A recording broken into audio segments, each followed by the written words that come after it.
got some audio from Louis Riddick talking about Jayden Daniels and how he's performed in the OTAs. This is from NFL Live on ESPN. Why don't you roll that, Valdez? When you hear that, what kind of expectations do you have Daniels in this offense over the next 3 months when it comes to leading up to the season opener? Look, it's hard not to get super excited, Kevin, about Jayden Daniels, and I think everyone knows how I feel about him and how he accepted the challenge at LSU, mastered it, became the Heisman Trophy winner. He's going to accept the challenge now of playing on a football team where 3/5 of the offensive line is going to be new. They have, one of the most dynamic wide receivers in the NFL, and Terry McLaurin. Jahan Dotson is a playmaker in his own right. They draft Ben Sinnott out of Kansas State, who's a fantastic athlete at tight end, and they got Austin Eckler. So he's got some help and a developing offensive line. So those things have to kind of work around him. But as far as himself and what he is doing, look, you've seen some of the clips that the Commanders have put out there in terms of some of the throws that he has made already in OTAs, and it's spectacular. And I've had correspondence with people down there who have said, look, very rarely does the ball hit the ground. He puts the ball exactly in where it needs to be put. He can throw with touch. He can throw with velocity. He is a student of the game, and he is someone, I think most importantly, Kevin, that the players will gravitate towards already. They want to be around him. They want to be accountable to him. They want to do better for him. That's pretty damn cool. He is going to take that town by storm as everything else around him grows along with him. I have 100% confidence in that. And Louis Riddick. He's all over it. My only warning is I remember a couple years ago, EB telling us to play a montage over and over again. And Louis Riddick was part of the montage of people saying that they were Super Bowl bound that year. Was that the Ryan Fitzpatrick year, or was that? I feel like it was further back than that. But no, I think it was maybe Fitzpatrick. I think it was. They just thought Fitz was coming off the 30 touchdowns or whatever. Maybe it was before. Hey, Valdez, give us the term all the kids are using these days as to what Louis Riddick just did to Jayden Daniels. Glazing. Glazing. Glazing. Glazing. Yeah. It's been a lot of glazing. A lot of that. My son says I do about Luca. I think it's definitely true. I like to hear it, but it looks like a Krispy Kreme over there. But until proven, I mean, like you mentioned, if you're really going to have 3 different starters on your offensive line, that's huge. I remember last year I was hyping up the fact that we brought in 2 different guys to solidify the offensive line. Those guys ended up sucking. Nick Gates and Wiley. We thought they were going to be good. Going to probably be here. So you kind of have to prove it. He mentioned Sinnott, and we all think he has potential, but he hasn't done anything yet. And then he kind of hyped Jahan, and in a lot of people's minds locally, Jahan disappointed last year. So. And then he kind of hyped Terry as one of the best in the league, and I think Terry's good, but I'm not necessarily convinced he's not in the CD a Jefferson 1AA guy. He's not in that territory, but I'd like to see what he's going to do with hopefully a consistently good quarterback. To me, the biggest thing that his entire career. To me, the biggest thing, which he said, which we've now heard from a lot of people, and it was one of the unknowns when we were leading up to the NFL draft, is it seems like everybody says Jayden Daniels is a hard worker. Definitely. And they seem to like him. I don't put too much stock into the throws that you see on highlight reels that the Commanders are putting out on their social media. You can find that from all of the quarterbacks. Well, J.P. Finley had a tweet that contradicted what Louis Riddick said. What did he say? J.P. Finley was talking about how the team has been struggling in the red zone yesterday. Or not, 2 days ago, and they went back to it yesterday. Struggling. So if Louis Riddick is saying that rarely a ball hits the ground, that seems to contradict what J.P. Finley I tend to trust reported. the boots on the ground guy that's there every day. Don't you find it really strange that this year, especially this year, like the anointing that's going on with these rookie quarterbacks?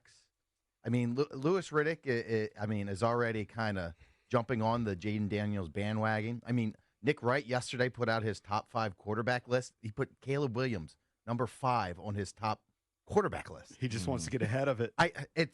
That's almost like what it's like. It's like they're trying to buy stock in IPOs before they take off. You want to find the next NVIDIA or it blows and up. then if the player fails or doesn't live up to the hype, it's the player's fault that they didn't do it, and then the person's not necessarily wrong. that they were backing them early in their career. I don't know. I find it strange, and that we've never really done this before with rookie quarterbacks. I feel like everyone's always been kind of a let's wait and see, but now it's like a gold rush. Everyone wants to go out west and find the next elite quarterback. And like you said, I mean, Louis Riddick, I take what he said with a grain of salt because he's been high on the Commanders and maybe he's got a little bias because he worked here, but he has been high on the Commanders with the last few quarterbacks, and he's been wrong every single time. Mm-hmm. I'm not saying he's going to be wrong with Daniels. And Daniels has his pedigree is obviously much better than what they've had in the last 3 or 4 quarterbacks, but still. You got to just pump the brakes a little bit. Don't you think it's a better way to go through things, to be cautiously optimistic? If you have Jayden Daniels right now, you could be very happy inside, but you don't want to, I guess, go out on the ledge already. The better way to do it, but that's you don't make any hay. Yeah, you don't make any hay. It's boring TV. It's like you got to be hot take-ish. I'm definitely cautiously optimistic. I thought he was better than Caleb. He should be. Yeah. And maybe he turns into a star early in his career. Yeah, but there's just so many other questions. Yeah, but Eric, the way that you're going about it, like deep down, I can tell you're giddy. I can really tell you're giddy deep down. I mean, but you're not going out there about it that much. But yeah, but you're not going out there declaring that he's going to win Rookie of the Year. You know what I mean? Or go to the playoffs. Who knows what could happen? Anything could happen.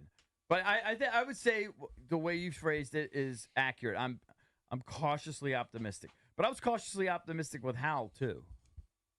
But I'm more optimistic than I was with Howell. Yeah. But doesn't this just because the overall roster is better? Mm-hmm. But doesn't this feel different than when Robert was drafted? The Robert hype was out of control. I feel like the Robert hype. It's a lot more cautious because people were burned, so they're a little trepidatious to go all in on Jayden Daniels. No, I don't think so. I think this hype is higher than the Robert hype. No way. No. Oh, no. Not even close. No, before the season? The season, it was way higher. No, I feel like this is way higher. Maybe you're talking. Maybe from the national people it is, but locally, remember, people had license plates. Yeah. Like maybe right before he was drafted or right after he was drafted, before he had even had minicamp. People were driving around with RG3 plates. That said, we hadn't really seen the offense in the preseason, so maybe he's right. I just know once he played that first game, that's what I'm saying. But I think that there was super excitement. After the Saints game, it exploded. But before that, it was, I don't know. No, it was huge. I don't feel it was a slower burn. Go back to the audio. Remember, we were talking about it, Valdez. The guys were calling in, and we were. But that was once he played regular season games. He makes a point. That's not true. People had RG3 plates before. Go back to June of 2012. Look, I think generally the excitement. I don't agree with. I think generally the excitement was akin to what it is now. Because remember, I actually feel more caution from fans when, like, I'm at Safe Light Repair the other day, and the guy's telling me about Jayden Daniels, and everybody is cautious because of the RG3 experience that it blew up. Yeah, you don't want to in get the burned fans' again. face. Yes. People don't want to suffer that same sort of pain where you see this amazing season and then it just all unravels. But look, I think everything you're hearing about Jayden Daniels is pretty positive. Okay, you can say J.P. Finley said that they were struggling in the red zone. Well, I believe it. I wouldn't get into the ups and downs of mini camps and OTAs too much. The biggest takeaway for me is they say he's a grinder, like he's first one in, last one out. And those are some things you just didn't know.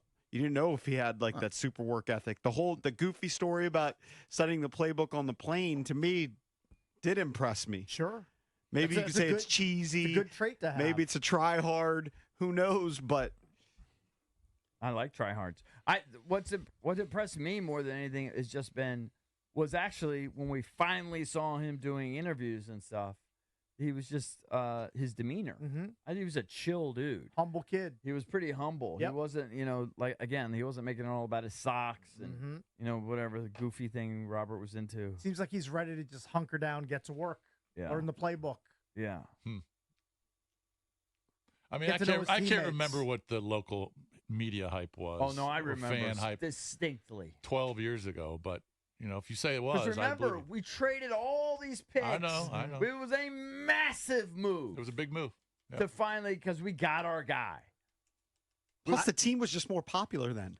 That's the reality. Right. That's true. With each and every year, less people are into the Washington Commanders, the then Redskins. So in 2011, like we talk about 30 years of mediocrity. Well, in 2011, it was only 20 years of mediocrity. To me, the most shocking thing about that season and that first game was you didn't know any of the wrinkles of the offense of what they were dropping on the Saints when they rolled into the Superdome that day, and it was like a bomb going off. I mean, I distinctly remember watching that game. Like, what is that? I was like, what is happening here with this Redskins offense? Yeah, like RG3 throwing the ball to Pierre and him streaking down the field and him doing his infamous where he's pointing while he's sitting on the field. Like, he was gripping. I was like, this is something. Something is happening here. I'm stunned that they were able to keep all of that offense under wraps until the first game. Like, I thought you would have seen part of it, like, in the preseason. You didn't see any of that in the preseason. And it was the rushing, too. I mean, his passing numbers were okay, but the rushing numbers in that first week. His rushing numbers. And then the second week and the third week. So many lanes for Alfred Morris. Right. It was a crazy offense. And we might see that from Maybe Jayden Daniels because I think EB brought up the reports that he was staying in the pocket really well. It's like, well, guys aren't hitting him. He's wearing a red jersey. It's easy to stay in the pocket then. So that's what we don't know. Like, once the real bullets fly and you have real pass rushers he's definitely gonna coming run. at you. Oh, yeah. I mean, I'm not saying he's not going to run. run. What I don't know, and, there were some scouting reports that said this is one of his defaults, and maybe it works out, is that he was maybe getting out of his progressions too quick, that once he felt pressure, he's going to run. Well, that's what I was referring to, that they're saying he wasn't doing that. I know, but it's I in understand your minicamp. point. Okay. I understand your if point. I'm Cliff Kingsbury, I'm just telling him to run. Okay, the guy runs basically 22 miles per hour with pads on. Please run.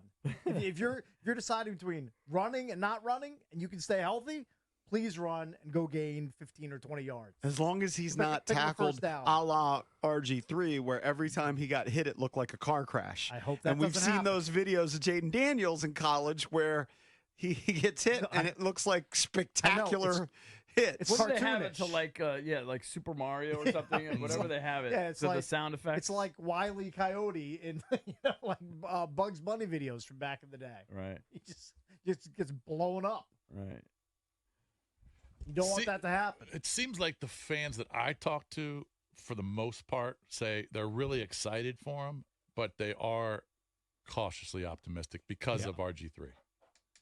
Definitely. There's still scar tissue. And with the fact that they've added so many pieces on the roster, I mean, how does it all fit? The roster is certainly much better. The coaching staff's much better. But everything has to kind of click. And, there's still question marks on that. All right, when we come back, we will get into EB's entertainment page. And don't forget, coming up at 8, we'll be joined by House from D.C. right here on The Fan.